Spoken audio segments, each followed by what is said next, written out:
Bab 1551, Kerja Keras. Nama, Sistem Bintang Ilahi Penulis, Serif Kucing Bunga. Plus mematikan mengatur ulang, www.novelhal.com, pembaruan tercepat dari bab terbaru Sistem Bintang Tingkat Dewa. Jika Ding Anyang menginginkan kerja keras ini, si Hongzi tidak akan berdamai. Bagaimana Anda bisa saling membantu dalam waktu yang lama, bahkan jika tidak ada penghargaan, selalu ada kerja keras.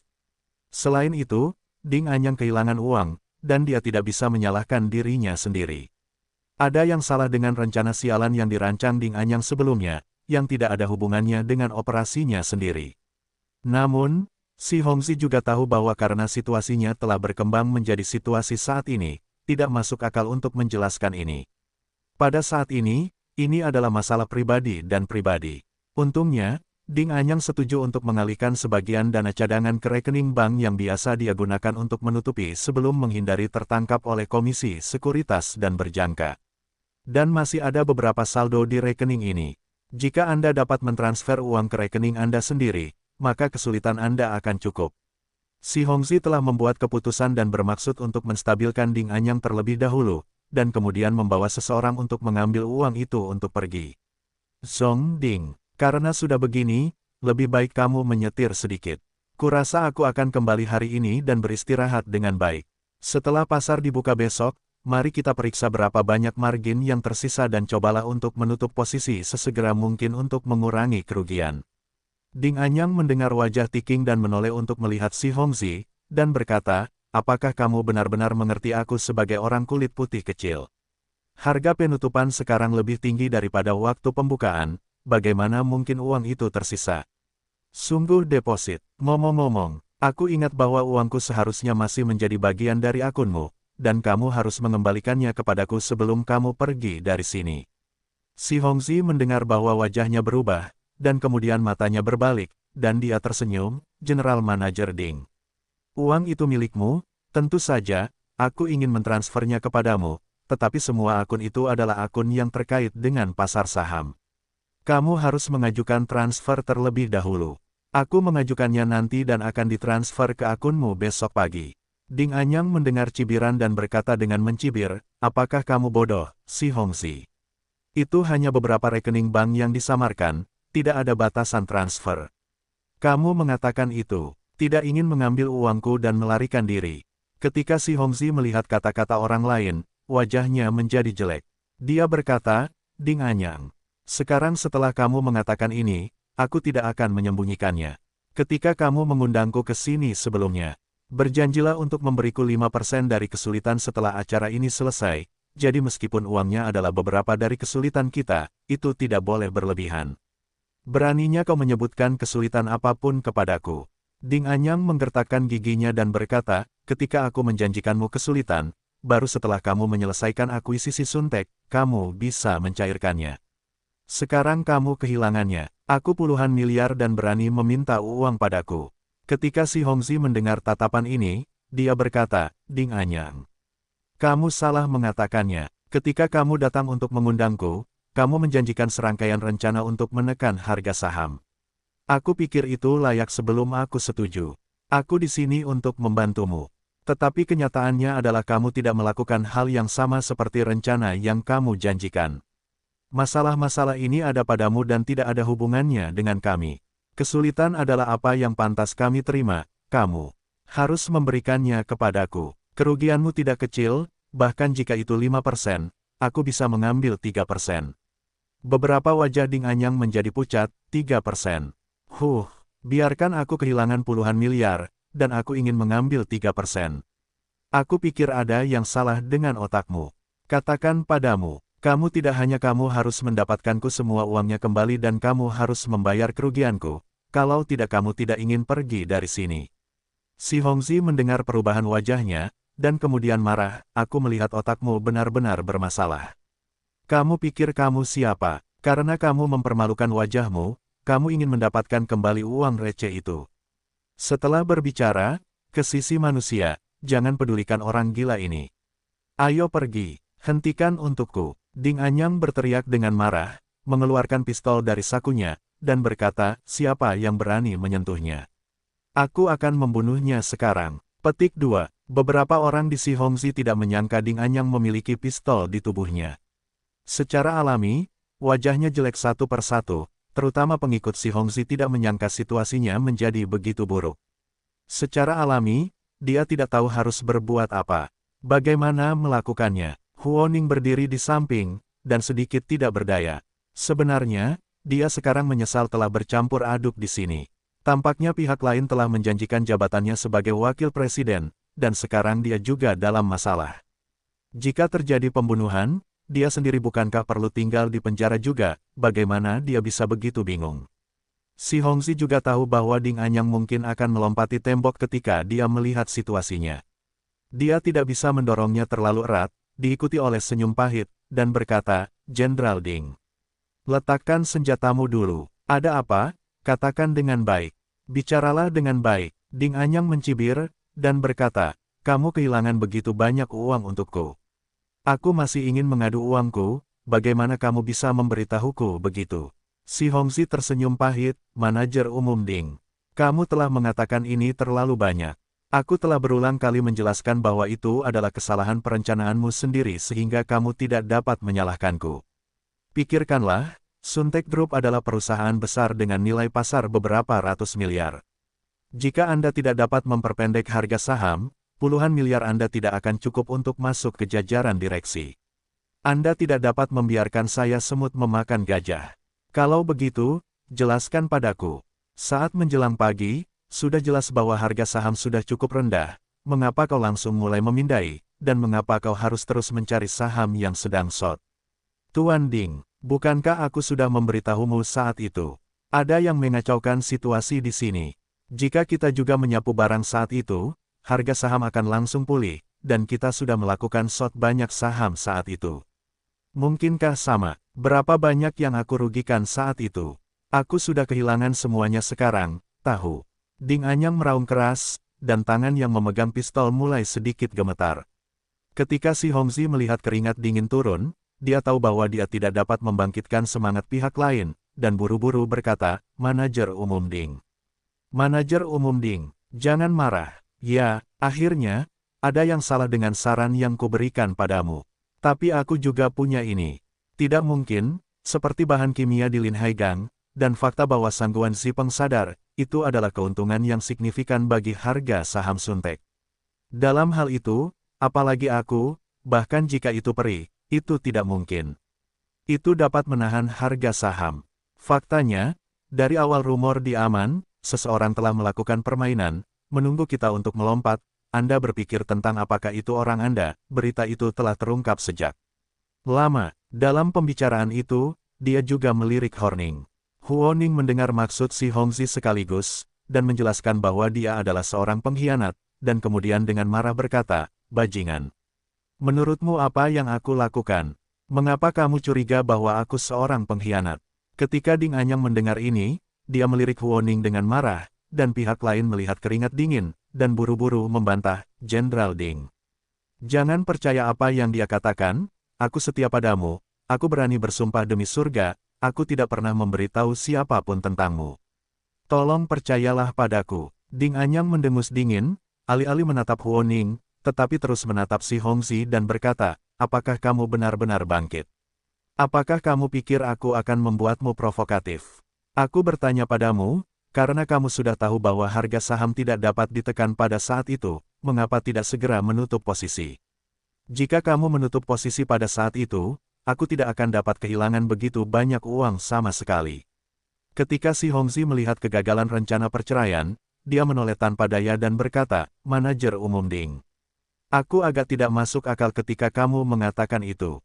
Pada saat itu, aku sudah mengatakan kepadamu bahwa kamu harus setara. Bagaimana kamu bisa mengatakan bahwa aku tidak memintamu untuk setara? Di mana gudang itu? Pernyataanmu terlalu tidak adil bagiku. Kamu telah menutup posisi Anda. Saya pikir Anda memperlakukan saya sebagai orang bodoh. Jika Anda telah menutup posisi Anda, di mana puluhan miliar saya?" Ding Anyang menggertakkan giginya. Si Hongzi mendengarnya sedikit malu dan berkata, "General Manager Ding. Meskipun kami tutup pada saat itu, tetapi seseorang mengganggunya pada saat itu, harga saham naik dengan cepat, kami tidak dapat membeli saham sama sekali, dan apa yang harus diambil tutup posisi Anda, tidak bisakah Anda menyalahkan kami?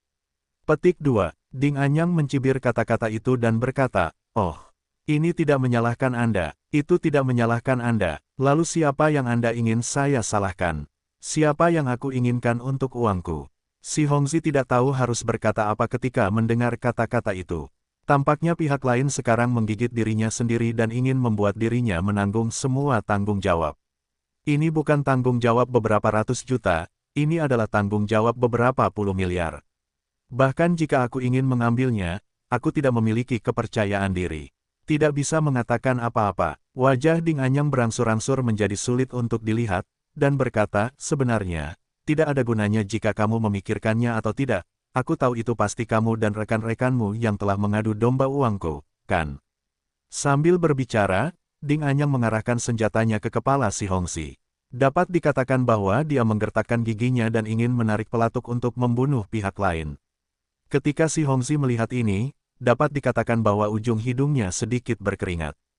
Tampaknya Ding Anyang sekarang ingin memaksakan segalanya pada dirinya sendiri. Mengapa dia begitu tidak beruntung bergaul dengan orang gila ini? Tetapi ini sudah terjadi sekarang, dan dia juga menyesalinya. Tidak berguna, buru-buru berkata, Jenderal Ding. Anda benar-benar menyalahkan saya berani bersumpah, saya benar-benar membantu Anda sebelumnya. Mengenai hal-hal selanjutnya, saya tidak membuat hantu di dalamnya, dan saya juga tidak dapat mengendalikannya. Ya, saya harap Anda dapat tenang dan jangan impulsif. Petik 2. Anda berbohong kepada saya untuk puluhan miliar. Anda masih ingin menenangkan saya. Saya akhirnya memberi Anda kesempatan dan dengan cepat mengembalikan uang saya kepada saya. Jika tidak, bahkan jika Anda memiliki peramal, Anda tidak memiliki kehidupan untuk disia-siakan. Mata dingin Ding Anyang menatap si Hongzi seolah siap menarik pelatuk kapan saja. Si Hongzi juga dipaksa ke sudut oleh Ding Anyang. Saya tidak tahu harus berbuat apa. Anda harus tahu bahwa itu bukanlah uang yang Anda tinggalkan sendiri, dan Anda belum mengembalikannya ke Ding Anyang. Sebaliknya, pihak lain ingin menemukan hantu yang sudah mati dan bersikeras menjadi ksatria pot. Tetapi masalahnya sekarang adalah bahwa bahkan jika Anda menghancurkan diri sendiri, Anda tidak dapat menghancurkan puluhan miliar. Pihak lain melakukan ini hanya sulit bagi orang kuat. Namun, si Hongzi tahu bahwa jika dia tidak memberikan penjelasan kepada pihak lain sekarang, dia kemungkinan besar tidak dapat dipisahkan dari ini. Memikirkan hal ini, dia memiliki keputusan di dalam hatinya, berkata, General Manager Ding. Karena saya katakan, Anda tidak mempercayainya, maka saya tidak dapat menahannya. Saya tidak beruntung, saya dapat mengganti kerugian Anda, tetapi saya ingin menyatakan bahwa Anda puluhan miliar itu, saya benar-benar tidak mampu membelinya, jika tidak, Anda bunuh saja saya. Petik 2. Ding Anyang mendengar, ini terdiam. Sebenarnya, Ding Anyang tidak digigit sampai mati, tetapi si Hongzi berbohong kepada uangnya, tetapi masalahnya adalah dia tidak punya jalan keluar. Kelompok 4,6 miliar dolar AS yang ditangani oleh kelompok itu tidak memiliki insiden saat ini. Jika ada yang mengetahuinya, mereka harus melaporkannya ke polisi. Pada saat yang sama, miliaran dolar di rumah-rumah uang bawah tanah dan perusahaan-perusahaan pinjaman membuatnya merasa seperti peniti. Orang-orang itu tidak dapat dipecahkan di penjara. Jika mereka tertangkap, konsekuensinya bahkan lebih tak terbayangkan, jadi sekarang dia baru saja mendapatkan banyak uang dan melarikan diri dengan cepat, dan tidak menginginkan apapun lagi. Ding Anyang memikirkan hal ini dan Sen berkata, baiklah. Karena kamu berkata begitu, aku hampir tidak bisa mempercayaimu. Namun, karena kerugianku disebabkan olehmu, kamu harus mengganti rugiku. Jika kamu berani bermain denganku lagi kali ini aku akan mengirimmu ke neraka.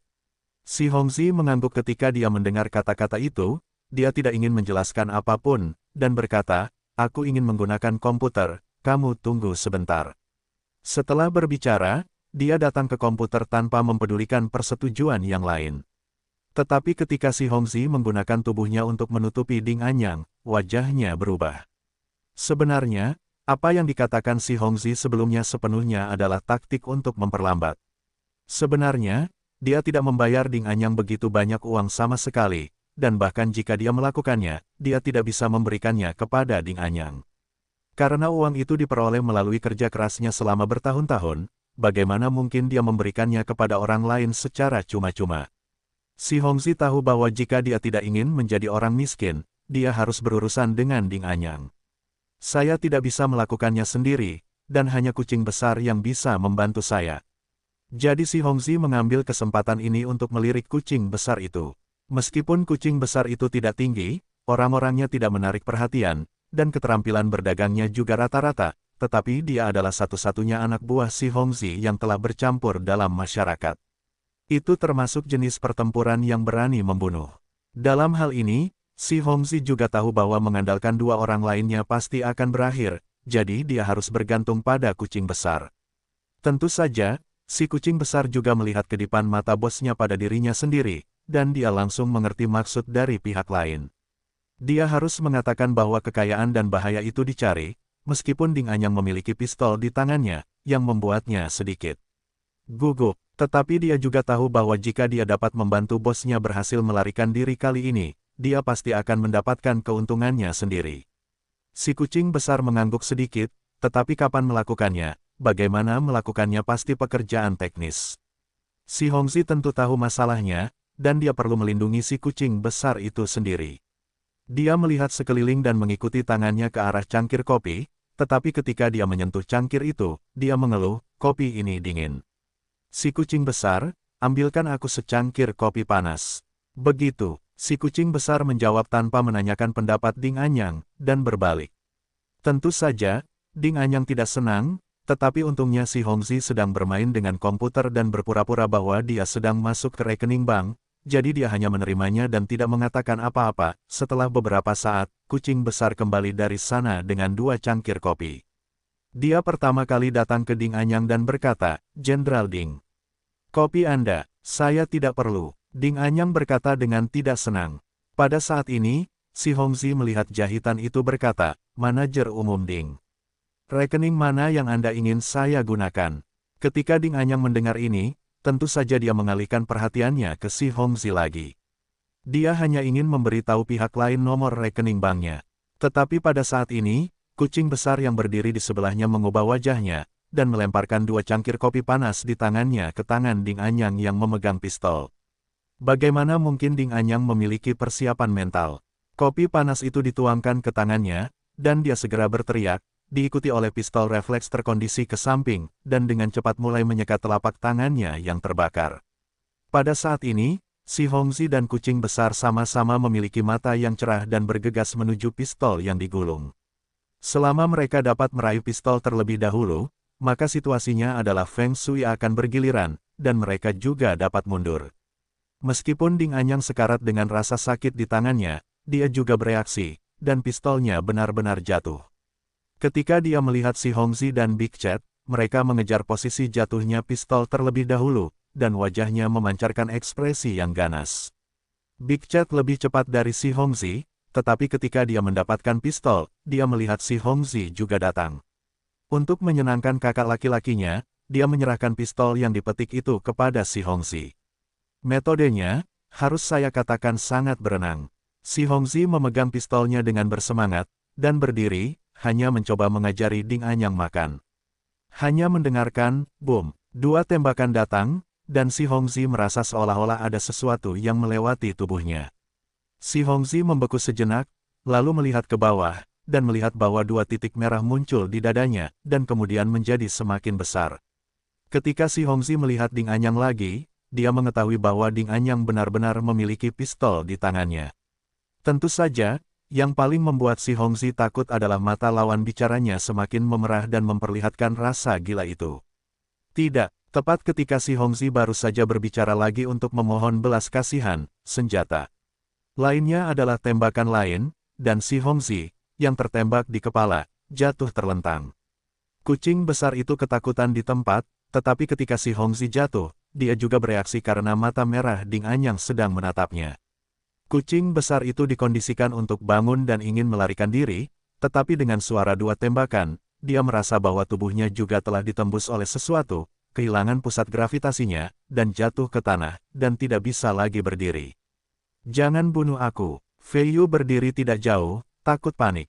Namun, suaranya mengingatkan Ding Anyang, diikuti oleh dua tembakan, dan ikan terbang itu jatuh ke dalam genangan darah. Monyet itu telah mengondisikan refleks dan berlari keluar. Tidak masuk akal baginya untuk memohon belas kasihan, tetapi ketika monyet itu membuka pintu kamar dalam, beberapa tembakan datang lagi, dan dia jatuh di pintu kamar dalam. Hanya dalam beberapa puluh detik, Ding Anyang benar-benar membunuh 4 orang berturut-turut, dan Hou Ning, yang berdiri di sampingnya, melihat pemandangan itu dan segera panik. Saat 4 tembakan si Hongzi jatuh, ruangan itu kembali sunyi. Keempat yang tergeletak di genangan darah berkedut, membuat suara gesekan sedikit, dan ada bau darah yang kuat mengambang di ruangan itu. Rasa sakit yang parah di telapak tangan menarik Ding Anyang keluar dari kegilaannya. Pada saat ini dia segera menyesali mengapa dia begitu impulsif untuk membunuh si Hongzi. Kalian harus tahu bahwa semua uang yang ditinggalkannya telah ditempatkan pada si Hongzi, dan sekarang setelah dia terbunuh, bukankah uang itu akan hilang sepenuhnya? Mendengar suara halus yang datang dari samping, Ding Anyang menoleh untuk melihat suara gigi Honing yang ketakutan. Huoning melihat Ding Anyang menatap dirinya sendiri, takut dan hampir pingsan. Dia berkata, Ding, Jenderal Ding, jangan bunuh aku. Kamu bisa membiarkanku melakukan apapun. Aku benar-benar tidak akan pernah mengatakannya. Wajah Ding Anyang ada di wajahnya, dan pikirannya masih memikirkan tentang manfaat dan kerugian membunuh Huoning. Pada saat ini, dering telepon seluler berdering di ruangan itu. Tentu saja, Ding Anyang tahu itu adalah nada dering telepon selulernya. Dia mengulurkan tangannya dengan refleks terkondisi, dan tiba-tiba rasa sakit yang disebabkan oleh luka bakar kopi di tangannya terkirim, yang membuatnya makan dan menyeringai dan pingsan. Ding Anyang menggertakkan giginya dan, didorong oleh nada dering, memasukkan pistol ke dalam sakunya, mengeluarkan telepon dengan tangan itu, tetapi melihat nomor yang sama sekali aneh di atasnya. Ding Anyang memikirkannya, saya tidak tahu harus berbuat apa, tetapi akhirnya memilih untuk menghubungkan. Hei, polisi ada di sini, lari, siapa kamu? Ding Anyang tampak terkejut. Saya akan mengatakannya lagi, polisi telah turun ke bawah untukmu. Jika kamu tidak pergi, kamu tidak akan memiliki kesempatan untuk pergi. Hei, apa-apaan kamu? Setelah panggilan itu terdengar nada sibuk terus-menerus setelah menutup telepon. Ding Anyang tetap di tempatnya. Tampaknya suara pihak lain belum pernah terdengar sebelumnya. Yang lebih mengejutkannya adalah siapa yang akan memberi ventilasi pada dirinya sendiri. Siapa orang itu? Apa tujuannya? Ding Anyang terdiam sejenak, lalu teringat apa yang dikatakan pihak lain. Polisi sudah datang, dan sudah turun ke bawah. Ini berita buruk bagi Ding Anyang. Kau harus tahu bahwa situasi di rumah ini, jika kau tertangkap di tempat, maka semuanya sudah beres. Harus lari sekarang. Ding Anyang memikirkan hal ini, melihat pistolnya, dan tidak ada peluru lagi. Saat dia berbalik, dia mendatangi tubuh si Hongzi, mengambil pistol di tangannya, dan berbalik, dan berkata kepada Horning, pergi dan kemasi mayat-mayat itu. Huoning mendengar keheningan sesaat, dan meskipun dia takut, dia tidak berani untuk tidak mendengarkan perintah Ding Anyang, dan buru-buru berkata, aku tahu Ding. Aku akan pergi sekarang. Kemudian dia bangkit dengan celananya yang basah. Bekerja, Ding Anyang hanya 2 tembakan ketika Huoning memunggungi dirinya sendiri, dan kemudian dia jatuh ke tanah bersama Huoning. Sebenarnya, Ding Anyang terpaksa membunuh Huoning di sini, tetapi juga pilihan yang tidak berdaya. Karena jika Anda membiarkan Huoning pergi bersamanya, dengan keberanian pihak lain, bagaimana jika dia berteriak di tengah jalan? Anda tidak boleh mengambil risiko itu sendiri. Sebaliknya, jika Huoning tidak dibawa pergi, dia pasti akan diblokir di kamar oleh polisi. Dia juga akan mengkhianati dirinya sendiri, jadi dia akan sial. Jadi bagi Ding Anyang, pilihan terbaik adalah membunuh Huoning, jadi bahkan jika polisi ingin mencari tahu sendiri, itu akan memakan waktu, mungkin hanya beberapa hari. Ini adalah kesempatan untuk melarikan diri dari surga sebelum pergi. Ding Anyang dengan cepat membolak-balik pakaian beberapa orang dan mengambil kartu identitas mereka, bermaksud untuk membuat masalah bagi polisi, agar tidak menemukan dirinya sendiri sejak awal. Ketika Ding Anyang meninggalkan ruang dalam, membuka pintu luar, dan alat penyelidik keluar pada saat yang sama, seluruh koridor kosong. Ding Anyang berbalik untuk mengunci pintu kamar dan datang ke lift. Ketika dia melihat bahwa dia tidak menekan tombol, tetapi lift naik, dia segera waspada, meninggalkan lift, membuka pintu tangga di satu sisi, dan masuk. Ding Anyang tidak bergegas turun, tetapi membuka pintu tangga sedikit dan melihat ke arah posisi lift. Tidak lama kemudian, suara lift membuka pintu datang, mengikuti beberapa orang dengan kostum polisi, dan pada saat yang sama berjalan menuju ruangan tempat mereka keluar. Ding Anyang melihat keringat dingin di wajahnya, dan dengan cepat menutup pintu tangga dengan lembut, mengikuti hentakan kaki menuruni tangga dan berjalan menuruni tangga setelah beberapa lantai. Zhang Yu terus memperhatikan mobil Ding Anyang meninggalkan gedung sebelum meninggalkan kamar mereka bersama saudara perempuan dan laki-lakinya Sangguan. Bagi Zhang Yu, situasi hari ini tampaknya telah berkembang melampaui harapannya, tetapi untungnya, Ding Anyang tidak tertangkap oleh polisi pada akhirnya. Sekarang dia hanya bisa berharap bahwa Ding Anyang dapat pergi dalam situasi di mana dia tidak punya tempat untuk pergi. Bawa Sangguan Jiangrou keluar untuk berdagang. Keesokan harinya, ketika Zhang Yu kembali ke Suntek Group, seluruh perusahaan masih membicarakan tentang gejolak pasar saham kemarin. Namun, ada berita yang lebih mengkhawatirkan. Horning, Direktur Administrasi Suntek Group, terbunuh. Beberapa petugas polisi datang ke Suntek Group untuk menyelidiki petunjuk kematian Horning. Huoning awalnya adalah orang-orang Ding Anyang, tetapi karena Ding Anyang tidak ada di sana, dia mematikan telepon. Zhang Yu meminta Qiu Hao untuk bertanggung jawab atas polisi. Qiu Hao juga tidak tahu apa-apa tentang urusan Huoning, dan orang-orang dari Departemen Administrasi Huoning juga bingung, karena Huoning selalu memiliki koneksi yang baik. Mengenai siapa yang mungkin memiliki kebencian dengannya, sulit bagi orang-orang ini duduk di kursi yang tepat, polisi hanya bisa pulang. Namun, ketika otoritas pelabuhan aman menelepon untuk menanyakan kapan angsuran pertama kontrak diterima, penggelapan dana publik oleh Ding Anyang terungkap. Harus diketahui bahwa ini adalah jumlah yang sangat besar lebih dari 4 miliar dolar AS. Takut bahwa Yu Mingzi, yang bertanggung jawab atas pekerjaan keuangan kelompok, hampir tidak buang air kecil. Tentu saja dia tidak berani menyembunyikan hal sebesar itu, dan segera melaporkannya kepada Zhang Yu. Zhang Yu juga menunggu kabar.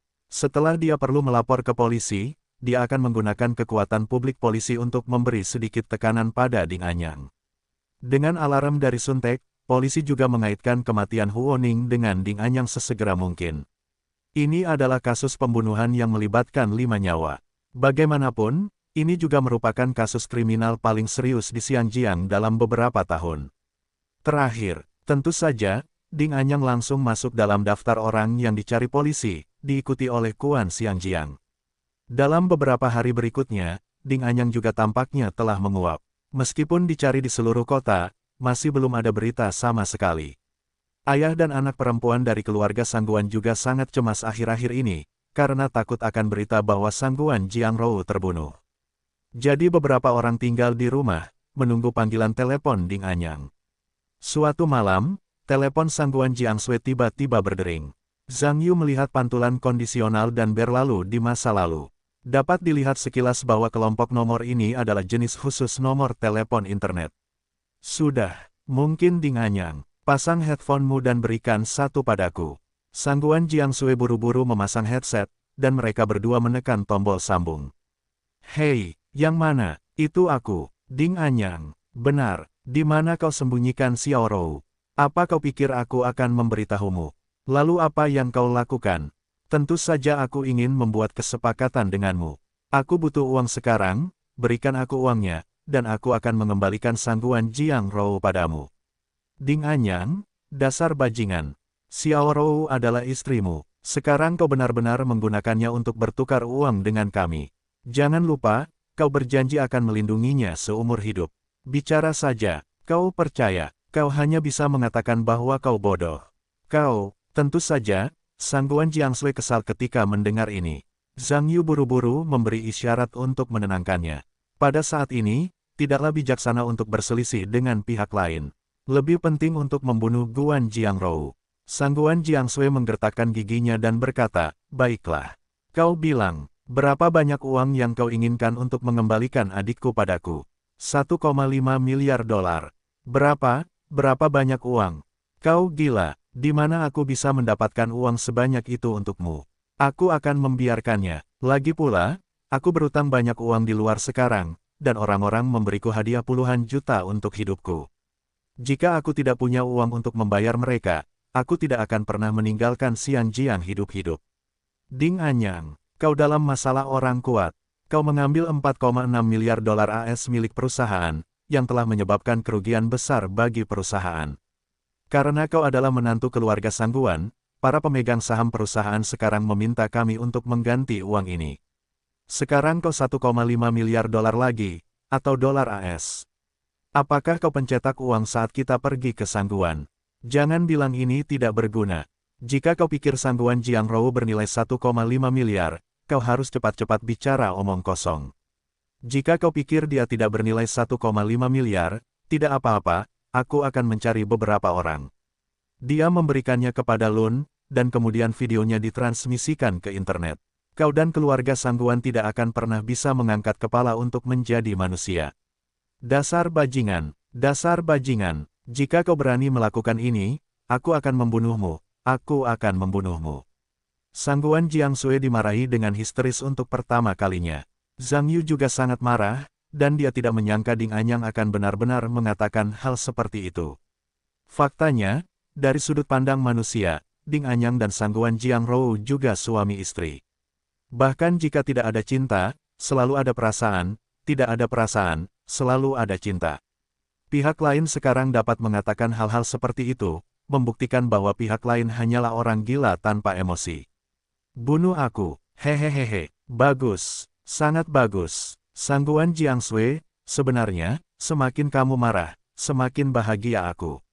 Ini membuktikan bahwa semakin kamu peduli dengan adikmu, maka 1,5 miliar yang kita katakan seharusnya tidak menjadi masalah. Zhang Yu berbisik di telinga Sangguan Jiangsui saat ini. Sangguan Jiangsui mengangguk dan berkata, aku tidak bisa menjadi penguasa masalah ini.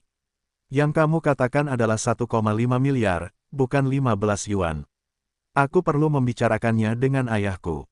Kamu perlu memberiku waktu. Ya, aku akan menelepon lagi besok. Ingat, jika kamu memilih untuk menelepon polisi, itu akan memaksa semua orang untuk mati bersama. Konsekuensi itu, kamu harus mempertimbangkannya sebelum memutuskan. Sangguan Jiangsui mendengar nada sibuk di ujung telepon, dan menatap Zhang Yu dengan tatapan jelek, dan berkata, apa yang harus kita lakukan? Zhang Yu berpikir sejenak, dan berkata, mari kita bicarakan dengan ayahmu. 1,5 miliar dolar AS, uang sebanyak itu, bagaimana kita bisa meminta pendapatnya? Sangguan Jiangsui mengangguk, lalu tiba-tiba teringat sesuatu, dan berkata, ya, Zhang Yu. Jika kita menelepon polisi dan menunggu Ding Anyang menelepon besok, maka biarkan polisi mengikutinya untuk mencarinya. Apakah adikku akan menyelamatkannya? Zhang Yu menggelengkan kepalanya dan berkata, harapannya tidak besar. Pertama-tama, kamu ingin menemukan Ding Anyang, itu tidak semudah itu. Dia harus menggunakan telepon internet, tetapi itu adalah pihak ketiga, tidak begitu mudah dilacak. Dan jika Ding Anyang menyelesaikan panggilan telepon dan kehilangan kartu panggilnya, orang-orang akan segera meninggalkan stasiun pangkalan transmisi terdekat. Bahkan jika polisi menemukan lokasinya, tidak ada seorang pun yang dapat ditemukan. Dan adikmu mungkin tidak berdiri bersama Ding Anyang, bahkan jika polisi dapat orang yang menangkapnya, jika dia tidak mengatakan di mana adikmu berada, polisi tidak dapat berbuat apa-apa. Jika Ding Anyang dan rekan lainnya berada di dekatnya untuk memantau dan melihat Ding Anyang ditangkap, bukankah adikmu lebih berbahaya? Jadi menurutku, waspada adalah hal terbaik berikutnya. Petik 2. Sangguan Jiangsui mendengar desahan dan berubah menjadi ekspresi sedih. Ding Anyang menutup telepon, melihat sekeliling dengan waspada, lalu mengeluarkan kartu telepon dan melemparkannya ke sudut, diikuti oleh topeng di dagu, menurunkan pinggirannya, dan berjalan maju. Ding Anyang berjalan menyeberang jalan dan berjalan jauh. Dia hanya tiba di sebuah bangunan tua yang terpencil dan berhenti. Dia melihat sekeliling dan merasa tidak ada yang boleh mengikutinya. Kemudian dia naik ke atas dan terus datang. Di lantai 5, membuka pintu sebuah kamar. Kamar itu tidak besar, tetapi bau apek ringan yang tercium di pintu setelah membukanya membuat Ding Anyang tampak jijik. Tetapi kemudian dia menghela napas lagi, menutup pintu, dan duduk di tempat tidur di belakang. Ding Anyang melepas topeng dan topinya, diikuti dengan mengambil setengah botol air di meja di sebelahnya, meminumnya, dan mengambil sekantong roti untuk dimakan. Dering telepon kecil berdering. Ding Anyang mengulurkan tangan dan mengangkat telepon di atas meja. Nomor itu telah dihubungi beberapa kali, dan dia menekan tombol sambungkan. Apa yang terjadi? Suara yang familiar terdengar dari ujung telepon. Mereka bilang untuk membicarakannya. Biarkan aku menunggu kabar. Juga, 1,5 miliar dolar AS bukanlah jumlah yang sedikit. Bahkan, saya pikir Anda akan memiliki sedikit terlalu banyak saat itu. Mereka seharusnya lebih mudah menyetujui 200 juta atau 300 juta dolar AS. Itu juga lebih aman bagi kita. 2 atau 3 miliar seperti mengirim saya. Bagaimana mungkin? Dan para bankir bawah tanah dan rentenir itu mencari saya di seluruh dunia. Jika saya tidak mampu membayar sejumlah uang untuk menutupi lubang yang terutang kepada mereka, kita berdua tidak mungkin atau meninggalkan kota Xinjiang. Apakah Anda mengerti? Tetapi masalahnya adalah bahwa 1,5 miliar dolar AS ini terlalu banyak. Untuk Suntek saat ini, bagaimana jika mereka tidak mampu membayar begitu banyak uang untuk melapor ke polisi? Lalu, apakah kita tidak akan berinvestasi di internet? Mereka berani. Aku sudah memberi tahu Sangguan Jiang Sui. Jika dia tidak memberiku uang atau menelepon polisi, aku akan mencari seseorang untuk menjauhi anak kecil Biao dari Sangguan Jiang Rou, lalu membuat video dan mengunggahnya ke internet agar mereka bisa masuk ke dalam kehidupan Sangguan. Tidak ada kepala. Kau terlalu berlebihan bagimu untuk mengatakan itu. Bagaimana bisa Sangguan Jiang Rou juga istrimu? Istri. Apa kau bercanda? Dia adalah musuh kita. Apa kau mengerti musuh? Apa kau pikir aku benar-benar akan memperlakukan musuh sebagai istriku? Orang di seberang telepon mendengar keheningan sejenak dan berkata, "Oke. Kalau begitu pikirkan apa yang kau sukai. Pikirkanlah, itu benar. Jadi, apa yang seharusnya kita ubah dalam rencana kita sebelumnya? Tidak boleh ada yang berubah. Ngomong-ngomong, apa kau yakin serangga menjijikkan itu tidak bisa membantumu sama sekali? Dulu aku yakin, sekarang aku tidak yakin. Aku perlu melihat lebih dekat untuk mengetahui apa yang terjadi. Sampah. Aku juga bilang kalau aku pemanah. Aku tidak bisa membantu sama sekali saat aku kritis. Sing sing sing. Aku sampah, tidak separah dirimu. Oke. Aku akan mendengarkanmu selama ini dan melihat kemana kau bisa pergi. Tunggu teleponku besok. Jangan pergi ke pantai untuk melihat matahari terbenam. Kau benar-benar membuatku muak. Oke, aku mengerti. Aku tidak akan keluar besok, hanya menunggu teleponmu. Di sanatorium Yongan, meskipun kamar Sangguan Zipeng sangat sunyi, orang-orang di dalamnya dapat merasakan bahwa api di rumah itu membesar dengan cepat. Sangguan Xingzeng memukul meja dengan pukulan marah, dengan marah CNMD Ding Anyang. Dasar bodoh, aku ingin memotong tangan dan kakimu, memotong lidahmu, dan menghancurkan setiap tulang di tubuhmu.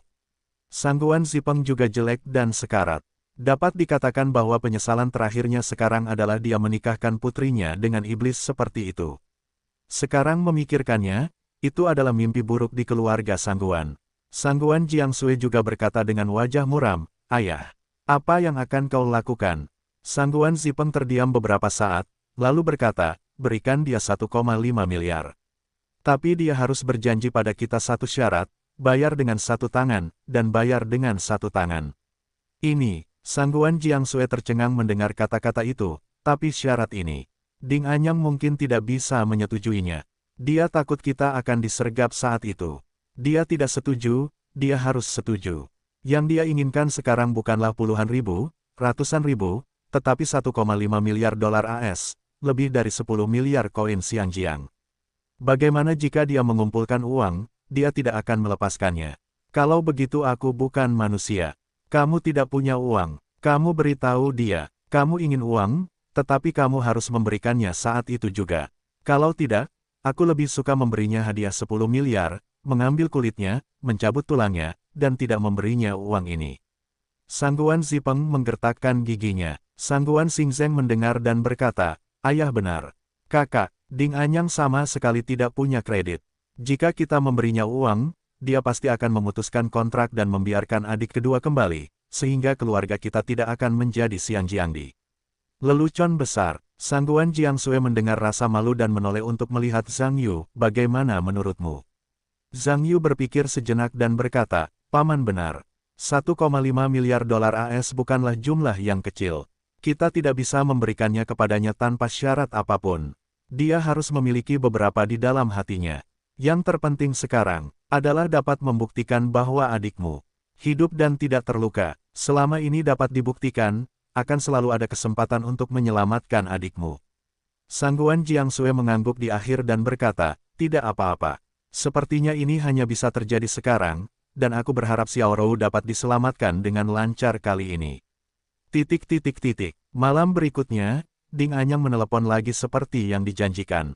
Meskipun Sangguan Jiangsui menyetujui persyaratan yang ditawarkan oleh pihak lain, ia juga menambahkan persyaratan untuk negosiasi yang baik, yaitu, ia harus membayar uang dengan satu tangan, atau membayar uang dengan tangan lainnya. Awalnya menurut ide Sangguan Jiangsui, Ding Anyang mungkin tidak menyetujui permintaan berbahaya seperti itu. Bagaimanapun, Ding Anyang sekarang berada di kota Xianjiang dan termasuk tikus penyeberangan jalan. Semua orang berteriak, mungkin ia tidak memiliki keberanian untuk membawa seseorang keluar untuk berdagang secara langsung. Namun hasil akhirnya membuat Sangguan Jiangsui sangat terkejut. Ding Anyang benar-benar setuju, dan tampaknya ia telah membuat persiapan psikologis untuk persyaratan yang diajukan oleh keluarga Sangguan, tetapi juga mengajukan permintaan pada saat yang sama, dan ingin Sangguan Xing bertanggung jawab atas transaksi tersebut. Sangguan Jiangsui tahu bahwa Ding Anyang akan menggunakan permintaan ini untuk menutupi situasi Guan Xingzheng saat ini. Dia segera pergi ke atas Guan Xingzheng dan tidak punya alasan yang bagus, dan menolak permintaan pihak lain. Menurut pendapatnya, siapa yang tahu ide hantu apa yang ada di tulang Ding Anyang sekarang, tentu saja, hal yang berbahaya seperti itu tidak akan pantas jika dia membiarkan adik laki-lakinya yang suka main-main itu pergi, jadi dia harus melakukannya sendiri. Ding Anyang tidak tahu apakah penyakit Sangguan Xingzheng baik-baik saja, dia hanya mencoba menguji situasi pihak lain. Jadi setelah Sangguan Jiangsui menolak, dia tidak memaksakan apapun. Namun, Ding Anyang tidak menyebutkan lokasi orang yang menelepon. Dia hanya membiarkan Sangguan Jiangsui menunggu di rumah selama beberapa hari dan kemudian menutup telepon.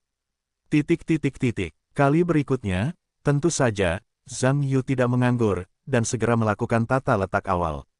Sejumlah besar personel keamanan direkrut sementara dan dibagi menjadi beberapa kelompok terlebih dahulu, tersebar di berbagai wilayah kota Xianjiang, menunggu Ding Anyang menelepon, mengikuti dan menangkap satu sama lain.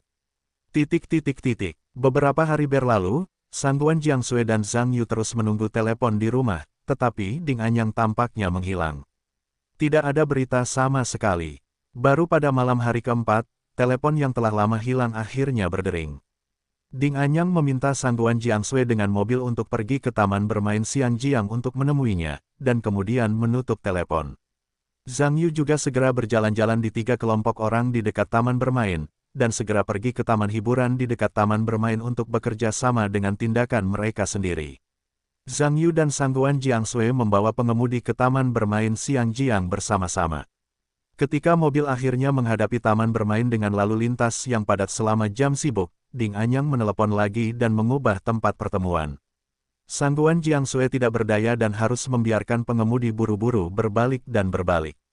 Arena pacuan kuda. Zhang Yu juga harus membiarkan orang-orang di dekat taman bermain kembali ke posisi semula dalam keadaan siaga, diikuti oleh 2 kelompok orang di dekat peternakan kuda, dan bergegas ke peternakan kuda untuk menjawab. Pada saat ini, langit benar-benar gelap, aliran uap selama jam sibuk berangsur-angsur menghilang, dan kondisi jalan tidak lagi padat. Tetapi meskipun demikian, tidak mudah untuk mencapai arena pacuan kuda dalam waktu singkat.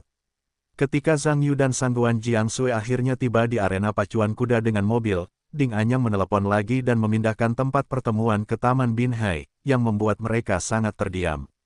Zhang Yu juga tahu kali ini, Ding Anyang sering mengubah tempat pertemuan, hanya untuk mengganggu tata letaknya sendiri terlebih dahulu, yang harus dikatakan bahwa itu benar-benar menyebabkan banyak masalah bagi dirinya sendiri. Zhang Yu terus mengikuti irama lawan kali ini. Alih-alih membiarkan orang yang bertanggung jawab atas respons pergi ke Taman Binhai kali ini, ia membiarkan beberapa kelompok orang bergerak pada saat yang sama dan bergerak di sekitar area yang dikatakan orang lain. Itu lebih merepotkan, Anda mungkin pergi ke tempat perdagangan yang sebenarnya pada akhirnya, dan mudah untuk memiliki perbedaan waktu tertentu. Tetapi itu lebih baik daripada diseret oleh hidung orang lain. Pada waktu berikutnya, perilaku Ding Anyang pada dasarnya sama dengan prediksi Zhang Yu. Dapat dikatakan bahwa ia akan berpindah ke tempat lain untuk sementara waktu. Tidak ada area yang tetap. Zhang Yu dan Sangguan Jiangsui hanya dapat berbicara dalam hati, mengubah seluruh Xianjiang kota telah dikunjungi di seluruh. Baru pada tengah malam Ding Anyang memberi dua orang itu tempat yang layak. Sampai jumpa di Hotel Qingjiang. Hotel Qingjiang adalah proyek busuk yang terkenal di kota Xianjiang. Itu dibangun di ekonomi kota yang tumbuh paling cepat dalam beberapa tahun terakhir. Namun, karena ekonomi Xianjiang menurun dari tahun ke tahun, proyek tersebut juga berpindah tangan beberapa kali, dan pembangunan dihentikan sampai akhirnya benar-benar kosong. Mengambil alih, dan perlahan memudar. Baik Zhang Yu maupun Sangguan Jiangsui tidak menyangka bahwa Ding Anyang akhirnya akan memilih tempat seperti itu sebagai tempat perdagangan. Meskipun lokasi Hotel Qingjiang menghadap ke pulau, tempat itu dapat dianggap sangat indah. Namun, dibangun di puncak gunung, hanya ada satu jalan untuk naik dan turun. Sejujurnya, tempat itu tidak cocok untuk melarikan diri setelah transaksi. Di mata keduanya, tempat itu bukanlah tempat perdagangan yang sangat aman. Tentu saja, Zhang Yu tidak tahu perhitungan apa yang sebenarnya dimainkan Ding Anyang, tetapi karena pihak lain dengan susah payah menarik keduanya, tampaknya mereka masih memiliki perhitungan mereka sendiri. Zhang Yu tidak membenci pikiran Ding Anyang. Dia juga memberitahu beberapa kelompok orang untuk naik gunung bersama-sama, tetapi beberapa orang menyergap di tengah jalan, sementara yang lain bertanggung jawab untuk memblokir akses ke hotel dan membiarkan Ding Anyang terbang ke selatan. Ketika mobil yang membawa kedua orang itu diparkir di lantai bawah di Hotel Qingjiang, saat itu sudah lewat pukul 1 pagi.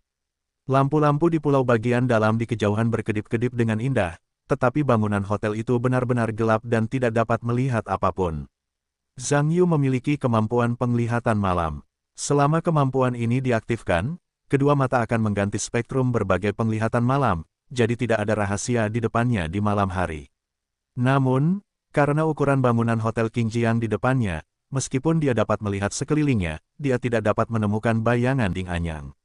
Angin dingin akhir musim gugur berlalu, membuat orang menggigil. Pakaian Sangguan Jiangsui sangat tipis, jadi angin musim gugur yang dingin menyapunya, tetapi dia melihat ke atas, tetapi dia menatap badan utama bangunan yang megah dan mengerutkan kening. Ding Anyang, bajingan ini. Bagaimana aku memilih? Hantu seperti itu, tempat hantu. Zhang Yu mendengar bahwa suara Sangguan Jiangsui. Sedikit ragu-ragu, mengetahui bahwa dia seharusnya merasa sedikit kedinginan, dia melepaskan jaketnya dan memakainya di tubuh orang lain, dan berkata, meskipun tempat ini tersembunyi, sebenarnya tidak cocok untuk melarikan diri, Ding Anyang pasti memiliki ide hantu sendiri, kita masih harus berhati-hati. Sangguan Jiangsui melihat Zhang Yu memberi dirinya mantel dengan suhu tubuhnya. Itu juga menghangat, dan berkata, Zhang Yu, terlalu dingin, kamu masih memakainya, hati-hati jangan sampai masuk angin. Sebenarnya, aku masih kamu bisa memaksa. Zhang Yu berkata dengan acuh tak acuh, kamu pakai saja. Sekarang kamu masih di bawah. Jika kamu harus naik ke atas sebentar lagi, anginnya akan lebih kencang. Wanita-wanitamu lemah, jangan masuk angin. Tenang saja, orang-orang daratan kita tahan terhadap beku, oke. Sangguan Jiangsui mendengar bahwa hatinya hangat, jadi dia tidak mengatakan apa-apa, dan kemudian merapikan pakaiannya. Karena Zhang Yu kurus, meskipun jaketnya panjang, tidak besar, terasa seperti jas panjang, sangat hangat. Keduanya tidak berencana untuk segera naik ke atas, karena Ding Anyang hanya mengatakan lokasinya, dan tidak mengatakan di mana harus bertemu. Jika seseorang bertemu dengannya di bawah, bukanlah perilaku bodoh untuk berlari ke atas. Zhang Yu hanya mengambil kesempatan untuk memanggil kelompok orang berikut, sehingga mereka tidak menyalakan lampu, dan Tian Kui memimpin tim, tetap di sekitar gedung, dan menunggu perintahnya sebelum bertindak. Pada saat ini, telepon Sangguan Jiangsui berdering lagi. Masih Ding Anyang. Dia meminta Sangguan Jiangsui untuk naik ke lantai 50 di sepanjang gedung di sebelah kiri, dan kemudian menutup telepon. Sangguan Jiangsui tidak bisa berkata apa-apa. Anda harus tahu bahwa bangunan Hotel Qingjiang adalah proyek yang sangat buruk, bahkan liftnya belum dipasang. Membiarkan diri Anda naik 50 lantai dengan yang ke-11, apakah itu benar atau salah? Zhang Yu mendengar bahwa itu juga sangat tidak bisa berkata-kata, tetapi karena mereka sekarang adalah Ding Anyang, mereka tidak punya pilihan selain melakukan apa yang dikatakan yang lain. Keduanya memasuki aula utama gedung pembuangan, dan akhirnya menemukan tangga. Di bawah cahaya senter yang lemah, mereka menaiki tangga satu persatu. Bangunan hotel 50 lantai adalah bangunan yang sangat busuk, dan harus dikatakan bahwa upaya untuk bangun jauh lebih banyak daripada beberapa kali lipat dari bangunan normal. Sangguan Jiangshui, mengenakan sepatu hak tinggi, terlalu lelah untuk bernapas setelah naik kurang dari 10 lantai. Melihat lantai yang tersisa, dia merasa bahwa dia akan pingsan sekarang. Zhang Yu, yang berjalan di depannya, menggelengkan kepalanya, berbalik, datang ke sisi Sangguan Jiangshui, berjongkok, dan menunjuk ke punggungnya sendiri. Setelah melihat ini, Sangguan Jiangshui segera mengerti maksud pihak lain, dan buru-buru berkata, tidak apa-apa Zhang Yu. Aku bisa memaksa, biarkan aku bernapas sebentar. Jangan berhenti bicara omong kosong. Ayo naik, dengan kecepatanmu, ke lantai 50, aku khawatir itu cerah. Bagaimana bisa, begitu dilebih-lebihkan? Sangguan Jiangshui tersipu. Kamu lebih dilebih-lebihkan dari yang aku katakan. Ayo, cepat, waktu hampir habis. Sangguan Jiangshui mendengar itu dan menggertakkan giginya, lalu menusuk tubuh Zhang Yu, lalu berkata, jika kamu lelah, cepatlah katakan padaku, sebenarnya, aku akan beristirahat sebentar. Baiklah, aku tahu. Zhang Yu berdiri, menggendong Sangguan Jiangshui, dan berjalan ke atas. Sangguan Jiangshui takut Zhang Yu akan jatuh, dan buru-buru berkata, tunggu sebentar. Aku akan menyalakan senter untukmu. Tidak perlu, mataku baik-baik saja, kamu bisa memelukku erat-erat, asal jangan jatuh. Zhang Yu berkata sambil berhenti di ujung kakinya. Di lorong yang gelap, Sangguan Jiangshui memegang leher Zhang Yu dan berbaring di sisi lain, merasakan suhu di sisi lain. Dapat dikatakan bahwa hampir tidak ada seorang pun yang merasa nyaman. Sebelumnya, dia sedikit khawatir bahwa Zhang Yu tidak dapat melihat tangga dan berbagai barang. Bagaimana jika dia jatuh?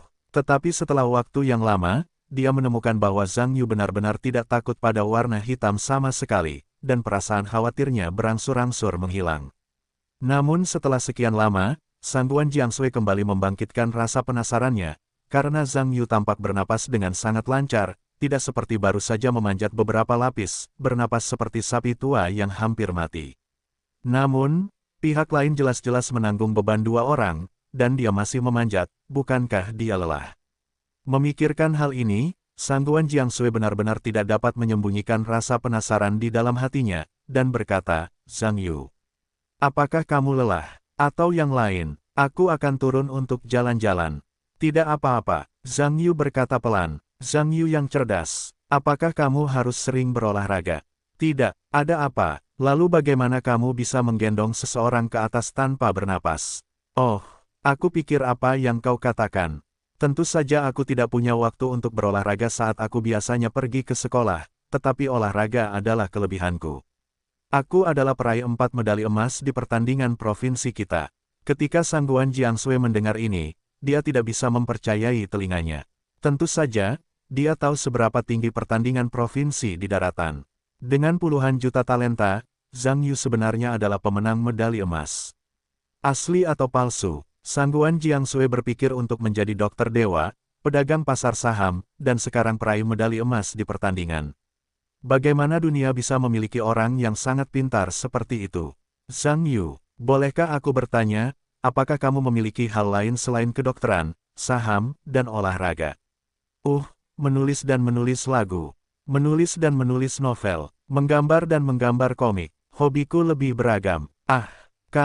Apakah kamu masih bisa menulis lagu? Sangguan Jiangshui tidak bisa mempercayai apa yang didengarnya, dan pihak lain itu terlalu kuat. Kemudian buru-buru berkata, Zhang Yu, pernahkah Anda menulis lagu terkenal? Terkenal, apakah dataran tinggi Qinghai Tibet terkenal? Apa, Anda menulis dataran tinggi Tibet?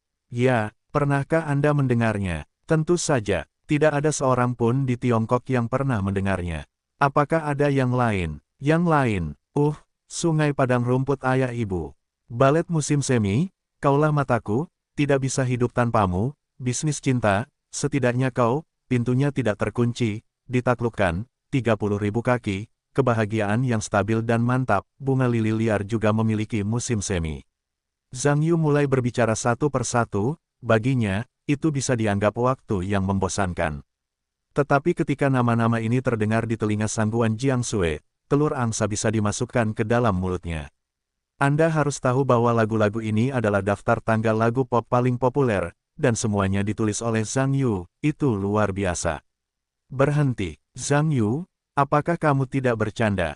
Lagu-lagu yang baru saja kamu sebutkan adalah semua lagu terbaik dalam beberapa tahun terakhir. Apakah kamu semua menulis? Mendengarkanmu berarti kamu masih tidak percaya. Lalu aku bertanya padamu, apakah kamu pernah mendengar lagu-lagu ini? Sudah mendengar, aku akan menyanyikan banyak lagu ini. Bisakah kamu ingat siapa yang menulis lagu-lagu itu? Ini, Sangguan Jiangsui mendengar dan mengerutkan kening, bertanya-tanya apa yang harus dilakukan selanjutnya. Karena dia tidak memiliki kesan tentang penulis lagu di kepalanya. Faktanya, ketika orang biasa mendengarkan lagu, mereka hanya mendengarkan penyanyi. Siapa yang akan memikirkan seorang penulis lagu? Dia bahkan berpikir bahwa siapapun yang menulis lagu-lagu itu harus menulisnya. Lihat, padahal, biasanya kalian hanya mendengarkan lagu, melihat penyanyi, dan tidak peduli siapa yang membuat liriknya. Jadi kalian tidak tahu namaku. Itu wajar. Dalam masalah ini, aku adalah sebuah novel. Faktanya, banyak netizen yang menanyakan pertanyaan ini di kolom komentar sebelumnya. Mengapa tokoh utamanya begitu terkenal dan banyak orang tidak mengenalnya? Apakah itu terlalu palsu? Itu sama sekali tidak palsu. Karena orang-orang yang menulis dan mengarang musik ini bukanlah aktor panggung depan dan tidak mudah diingat. Permisi, Zhang Qianyi, sebuah lagu di dataran tinggi Tibet, dapatkah kalian bayangkan seperti apa penampilannya? Komposer hari itu, Yin King. Apakah ada yang tahu bahwa lelaki tua itu adalah karya Takuya Ohashi dari Jepang?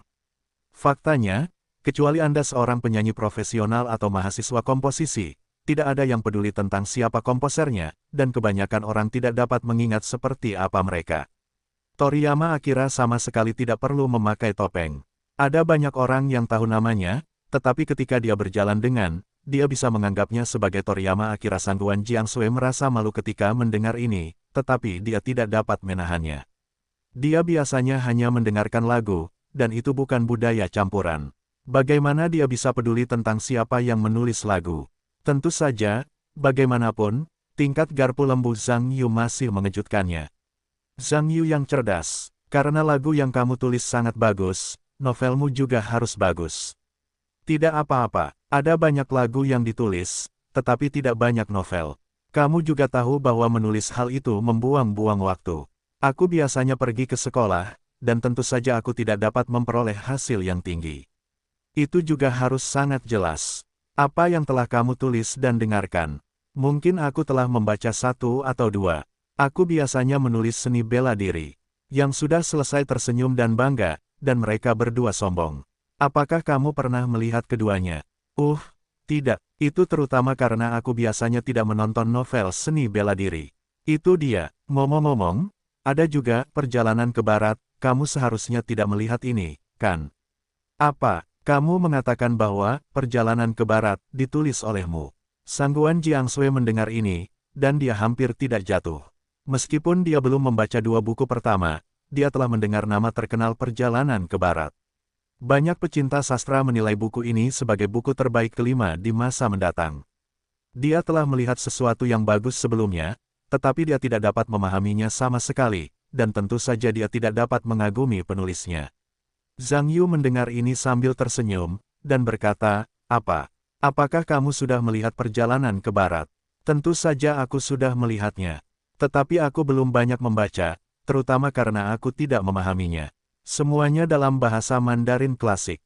Ngomong-ngomong, aku ingat bahwa penulis Perjalanan ke Barat seharusnya seorang pria dengan nama Pena Gurita. Bagaimana kamu bisa menulisnya? Sangguan Jiangsui berkata bahwa dia sadar. Zhang Yu, Gurita, orang-orang bahkan terdengar sama, bagaimana mungkin mereka tidak sendirian? Memikirkan hal ini, dia mengikuti dengan ekspresi memerah, dan berkata, maaf. Aku tidak tahu bahwa kamu adalah si Gurita itu sendiri. Belum terlambat untuk tahu. Jangan berpikir bahwa menulis Journey to the West benar-benar Gurita berkaki 8. Hehehehe, bagaimana mungkin ada? Tapi jujur saja, kamu luar biasa. Aku sangat penasaran. Bagaimana mungkin kamu memiliki begitu banyak barang? Mungkin hobinya lebih rumit. Aku suka mempelajari segalanya. Ngomong-ngomong, sebenarnya, Aku juga sangat tertarik dengan desain pakaian dan sebagainya. Sebenarnya, semua orang akan belajar dan belajar bersama. Benar, itu hebat. Sangguan Jiangshui mendengar matanya berbinar. Sebenarnya, jika kebanyakan orang mengatakan itu, Sangguan Jiangshui mungkin tidak menganggapnya serius. Lelucon, desain busana bukanlah sesuatu yang bisa dimainkan oleh siapapun. Namun, jika Zhang Yu mengatakan ini, dia langsung menganggapnya serius. Bagaimanapun, pihak lain adalah seorang jenius super. Desainer jenius lainnya mungkin paling banter memakai lubang otak di leher mereka, tetapi Zhang Yu memakai lubang hitam, sama sekali tidak.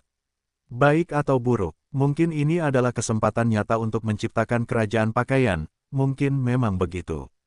Jadi Sangguan Jiangshui tidak bisa bersemangat, dan berkata, Zhang Yu, selama kamu bersedia datang dan mendesain pakaian bersamaku, aku akan segera memberimu 50% saham perusahaan.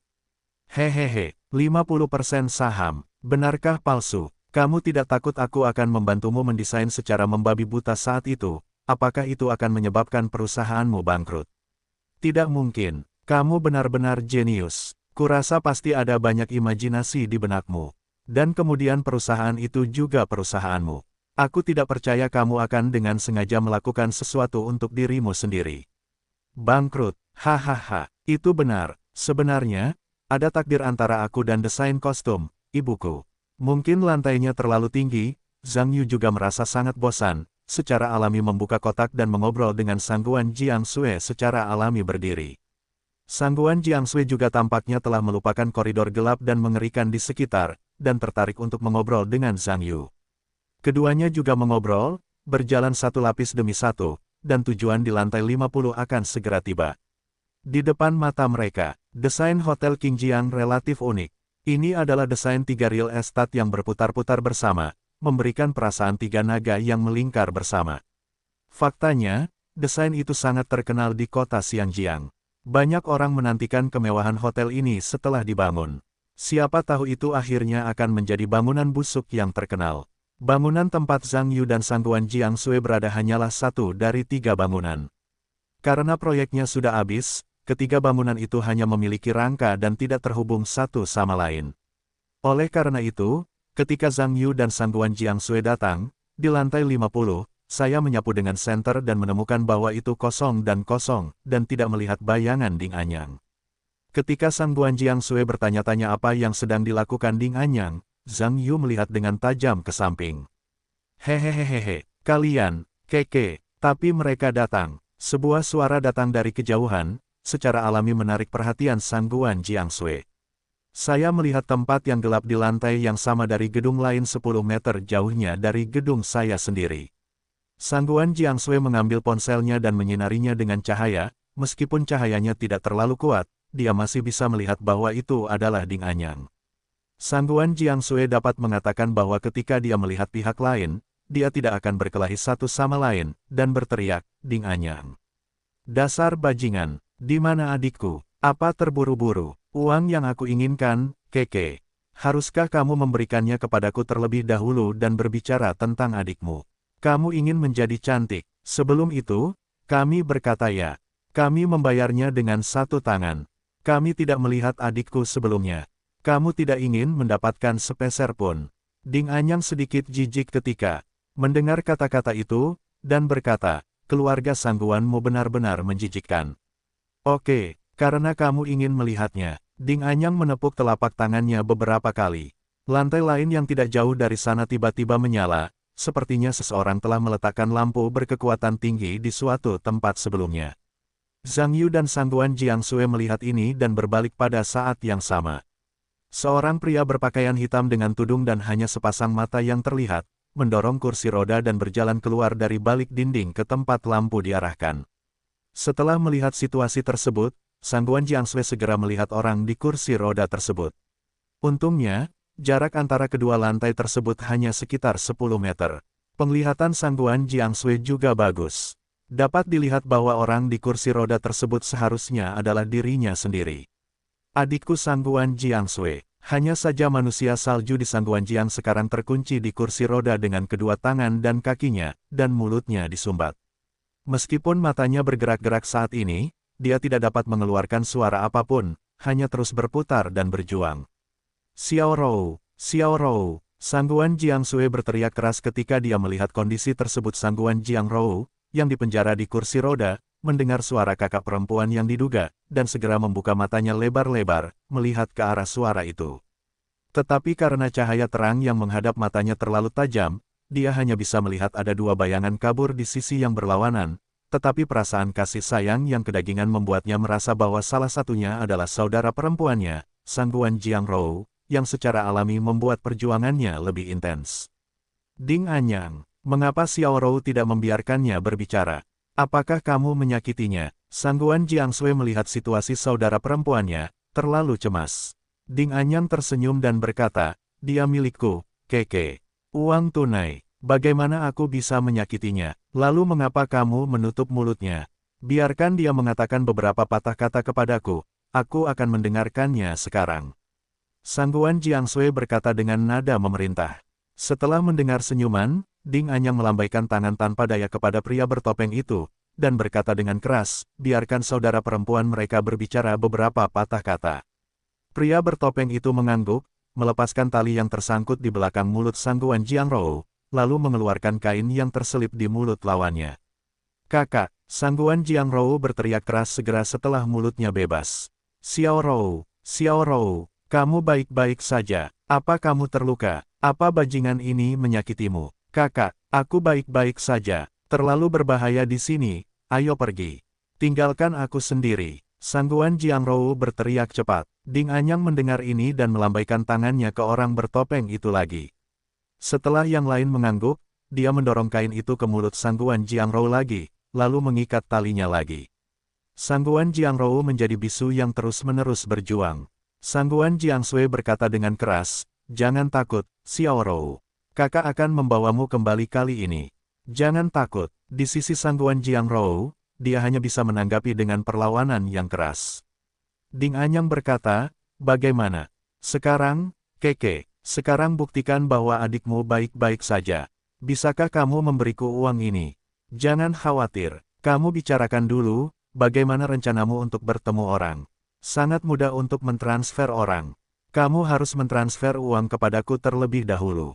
Tunggu transfernya, hehe. Setelah transfer berhasil, aku akan meninggalkan orang itu di sana. Kamu, naiklah ke atas untuk mengambilnya sendiri. Saat itu aku akan turun dan pergi. Semua orang akan mati setelahnya, bagaimana menurutmu? Ding Anyang berkata sambil menepuk dadanya yang terengah-engah, dan berkata, tapi jangan coba-coba melakukannya, sial. Sialan, jika aku tahu jika kamu berbohong padaku. Jangan salahkan aku karena mendorong adikmu dari lantai 50 lantai. Percayalah, aku percaya dia akan mati dengan menyedihkan saat itu. Iblis. Jiang Wansue mendengar dengan marah, Ding Anyang. Kau hanyalah iblis dalam wujud manusia. Ding Anyang menyeringai dan berkata, ahem. Iblis. Hehehe, kau sangat malu mengatakan bahwa aku iblis. Iblis. Hehe, biar ku beritahu. Tidak ada seorang pun di dunia ini yang lebih seperti iblis daripada kau di Sangguan Ayolah. Jangan bicara omong kosong denganku. Cepat transfer. Ya Tuhan, sudah fajar. Aku tidak enak badan, aku tidak punya begitu banyak waktu untuk dihabiskan bersamamu di sini. Sangguan Jiangsui menggertakkan giginya dan berkata, kirimkan aku akunmu. Ding Anyang mengangkat jarinya dan berkata, apakah kau melihat papan tulis putih dengan batu di tanah? Nomor akun ada di bawahnya. Zhang Yuanyan berjalan mendekat, mengambil batu, mengangkat papan, dan menemukan selembar kertas di bawahnya. Ambil dan lihatlah. Di sana tertulis serangkaian nomor rekening bank Swiss dan informasi pengiriman uang lainnya, tetapi nama penerima pembayarannya dibandingkan tidak dikenal, jadi tidak menutup kemungkinan bahwa pihak lain menggunakan akun kartu identitas palsu. Zhang Yu membawa kertas ini kembali ke Sangguan Jiangsui dan menyerahkannya kepada pihak lain.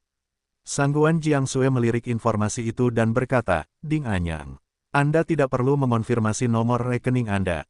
Jika terjadi kesalahan, keluarga kita tidak akan mampu lagi membayar 1,5 miliar dolar AS. Ahem, tenang saja, tidak ada masalah dengan nomor rekening, selama Anda tidak salah memasukkannya, itu tidak akan salah. Tetapi jika Anda salah memasukkannya, Maka Anda menunggu untuk melihat apa yang akan dilakukan adik Anda. Sangguan Jiang Sui mendengus dingin, jadi dia tidak mengatakan apa-apa, tetapi mulai memasukkan informasi transfer sesuai dengan kata sandi akun yang diberikan oleh pihak lain. Sangguan Jiang Sui dengan hati-hati mengoreksi informasi itu berkali-kali sebelum akhirnya memasukkan jumlah transfer. Anda harus tahu bahwa ini adalah 1,5 miliar dolar AS dan puluhan miliar koin Xianjiang. Pada saat transfer ditekan, Sangguan Jiang Sui kesakitan. Sangguan Jiang Sui menyelesaikan transfer dan mengikuti suara keras, transfer telah berhasil.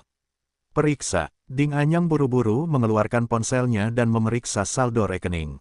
Ketika dia menyadari bahwa benar-benar ada 1,5 miliar dolar AS yang membuatnya gugup, dia terkejut dan tertawa terbahak-bahak. Sangguan Jiang Sui berkata dengan dingin, Ding Anyang, kamu sudah menerima uangnya, jadi kamu bisa mengembalikan adikku kepadaku. Ahem, hahaha. Ding Anyang mendengar tawa gila ini. Zhang Yu mengerutkan kening ketika dia melihat ini, semuanya, orang ini sepertinya tidak membiarkan adikmu bermaksud. Melihat ini, Sangguan Jiang Sui berkata dengan marah, Ding Anyang. Tidakkah kamu ingin mengatakan sepatah kata pun? Hehehehe, bukannya aku ingin mengatakan sesuatu yang salah, tetapi kamu terlalu naif. Bagaimana aku bisa melepaskan keluarga Sangguanmu? Sayangnya, Sangguan Sing tidak ada di sini kali ini, tetapi sama saja ketika kamu datang. Aku akan membiarkanmu sekarang melihat adikmu seperti trapeze. Berbicara tentang ini, Ding Anyang berteriak, dorong aku ke Sangguan Jiang Rou. Petik 2. Tidak, Sangguan Jiang Sui mendengar suara ini berteriak, Ding Anyang, aku mohon kamu tidak melakukan ini. Xiao Rou, tetapi istrimu, kamu tidak bisa membunuhnya, kamu tidak bisa. Istri, hehehehe, tahukah kamu, gelar ini benar-benar membuatku muak. Dapat dikatakan bahwa semua orang di keluarga Sangguanmu membuatku muak. Awalnya sesuai dengan rencanaku. Hehe, aku berencana untuk membunuh Sangguan Jiang terakhir. Lembut, sayangnya, rencananya tidak berubah dengan cepat. Jadi, lebih baik menggunakannya terlebih dahulu. Sebenarnya, itu tidak lebih dari kematian sebelum kematian. Bagaimanapun, orang akan mati cepat atau lambat, mengapa kamu tidak ingin membukanya? Zhang Yuanyan berkata dengan keras, Ding Anyang. Apakah kamu pikir kamu akan membunuh Sangguan Jiang Rou sekarang? Aku tidak takut untuk memberitahumu bahwa itu sudah dikelilingi oleh orang-orang kita, dan sulit bagimu untuk memasukkan sayap. Melarikan diri. Jika kamu saling mengenal dan melepaskan Sangguan Jiang Rou, aku dapat menjamin kamu untuk meninggalkan tempat ini dengan aman. Jika tidak, semua orang akan datang tanpa kekasaran, dan kamu tidak ingin mati dengan mudah. Zhang Yang, kekeke, kualifikasi apa yang kamu miliki untuk memberi perintah di sini? Apakah kamu pikir kamu telah menikah dengan Sangguan Jiang Sui? Apakah kamu akan menjadi bos Sangguan di masa depan? Jangan melamun, katakan saja, tidak ada seorang pun di keluarga Sangguan yang manusia. Kau tidak lebih dari seorang bajingan yang mereka gunakan. Zhang Yuan berkata tanpa ekspresi, Ding Anyang. Meskipun aku tidak tahu apa keluhanmu dengan keluarga Sangguan, tapi menurutku ini seharusnya tidak ada hubungannya dengan Sangguan Jiang Rou. Kamu sudah mendapatkan apa yang kamu inginkan, jika kamu tidak saling menyukai, kamu bisa mati selamanya. Bagaimana dia bisa mengatakan bahwa dia juga istrimu? Bahkan jika kamu menikah selama 100 hari, semua orang akan tetap memiliki perasaan manusia bahkan jika kamu tidak memiliki perasaan. Mengapa kamu harus menyakiti wanita yang tidak bersalah? Tidak bersalah. Keke, orang-orang di keluarga Sangguan tidak bersalah. Jika kamu ingin menyalahkan, salahkan dia karena dilahirkan di rumah Sangguan secara tidak sengaja. Ding Anyang mengatakan ini, dan berkata dengan keras, dorong dia ke bawah. Sangguan Jiang Rou juga pucat saat ini. Baginya, tidak ada di dunia ini, yang lebih menyakitkan daripada melihat suaminya bunuh diri. Tidak, tolong jangan bunuh dia. Tentu saja, Sangguan Jiang Sui tidak bisa menerima kematian saudara perempuannya di depannya, dan dia memohon dengan wajar. Zhang Yu tidak menyangka bahwa ide Ding Anyang untuk membunuh Sangguan Jiang Rou begitu kuat. Tampaknya permusuhan antara kedua belah pihak pasti lebih serius dari yang dia kira. Tentu saja, hal yang paling memalukan bagi Zhang Yu sekarang adalah bagaimana menyelamatkan Sangguan Jiang Sui. Karena dia dan Sangguan Jiang Sui sama sekali tidak berada di gedung yang sama, mereka dapat dipisahkan lebih dari 10 meter di tengah gedung. Bahkan di tanah datar, dia mungkin tidak dapat melompat sejauh itu dengan percaya diri, apalagi gedung terbengkalai setinggi 50 lantai dengan sampah seperti itu. Tidak mungkin untuk melompati dan menyelamatkan sangguan Jiangrou. Zhang Yu memikirkan hal ini, dan benar-benar menyesalinya. Ketika dia meninggalkan Italia, dia mengembalikan pistol yang direnggut dari kepala kecil bernama Joseph kepada Mario. Sekarang pikirkanlah, jika Anda memiliki pistol di tangan Anda tidak akan begitu pasif. Apa yang harus dilakukan? Ketika Zhang Yu merasa sedikit malu, Ding Anyang yang berada di seberangnya juga tidak senang, karena setelah dia memberi perintah, pria berpakaian hitam itu berdiri diam dan tidak bergerak, seolah-olah dia tidak mendengarnya sama sekali, dan tidak mendorong Sangguan Jiang dengan lembut ke bawah. Tidakkah kau mendengarku berbicara? Dorong dia ke bawah. Kekeke, dorong ke bawah. Ding Anyang berteriak pada pria berpakaian hitam itu. Pria berpakaian hitam itu melirik Ding Anyang, tetapi tidak mengatakan apa-apa, tetapi menemukan botol kecil dari sakunya, diikuti dengan menuangkan sesuatu di telapak tangannya, mendorongnya ke mulutnya lagi, dan mengunyah. Bajingan, apa yang kau lakukan? Kekekekeke. Ding Anyang mengatakan ini, dan batuk lagi dengan keras, tetapi kali ini dia batuk dengan sangat keras, tidak bisa berhenti sama sekali, dan menjadi semakin parah. Zhang Yu menoleh dengan ekspresi ragu, dan menatap pria berpakaian hitam itu. Sebelumnya dia mengira bahwa pria berpakaian hitam ini adalah rekan Ding Anyang, tetapi sekarang tampaknya situasinya jauh lebih rumit daripada yang dia kira. Ding Anyang berlutut di tanah saat ini dan tidak dapat berbicara sama sekali. Sepertinya dia telah batuk sampai ke jantung dan paru-parunya, dan dia tahu itu sangat menyakitkan. Pria berpakaian hitam di sisi yang berlawanan tidak dapat melihat ekspresinya, tetapi terus mengunyah benda sebelumnya, dan akhirnya memuntahkan dahak hitam, diikuti oleh apa yang dia tuangkan dari botol, dan mengirimkannya ke mulut lagi, dan terus mengunyah. Ding Anyang, yang tidak bisa berkata-kata, batuknya semakin parah dengan gerakan yang lain, seperti pasien dengan rahitis paru yang parah, sampai seteguk besar darah dihisap. Tanah itu mengerikan. Sangguan Jiangsui tercengang saat ini, karena Ding Anyang baik-baik saja sebelumnya. Bagaimana bisa kamu muntah darah setelah beberapa kali batuk? Ini terlalu aneh. Zhang Yu sudah melihat bahwa pria berpakaian hitam itu membunuh Ding Anyang. Tampaknya pihak lain adalah divisi yang turun yang bersembunyi di belakangnya. Ding Anyang juga mengerti saat ini, tetapi saat ini, dia tidak bisa berkata apa-apa.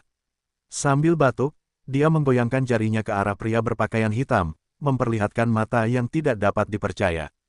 Pria berpakaian hitam itu sepertinya telah membaca informasi apapun dari mata Ding Anyang, tetapi dia masih mengunyah tanpa bergerak, sampai dia memuntahkan isinya lagi, diikuti dengan mengangkat botol, berniat untuk melanjutkan.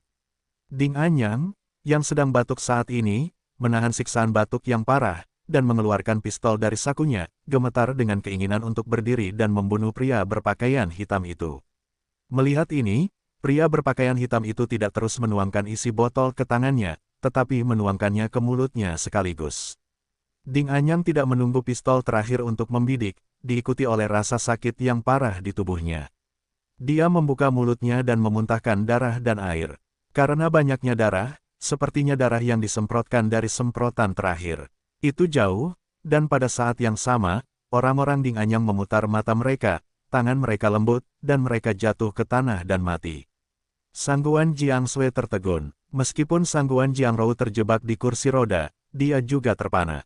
Baik saudara perempuan dan keduanya tahu apa yang sedang terjadi. Zhang Yu menatap pria berkulit hitam itu dengan wajah bermartabat.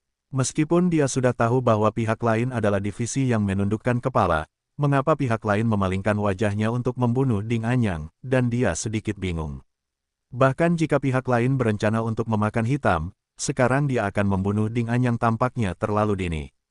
Kecuali, memikirkan hal ini, Zhang Yu berteriak keras kepada pria berbaju hitam ini, jika tebakanku salah. Kaulah orang yang menjatuhkan Ding Anyang. Pria berbaju hitam itu meludahkan benda asing di mulutnya. Dia mendengar kata-kata Zhang Yu dan menoleh untuk melihatnya.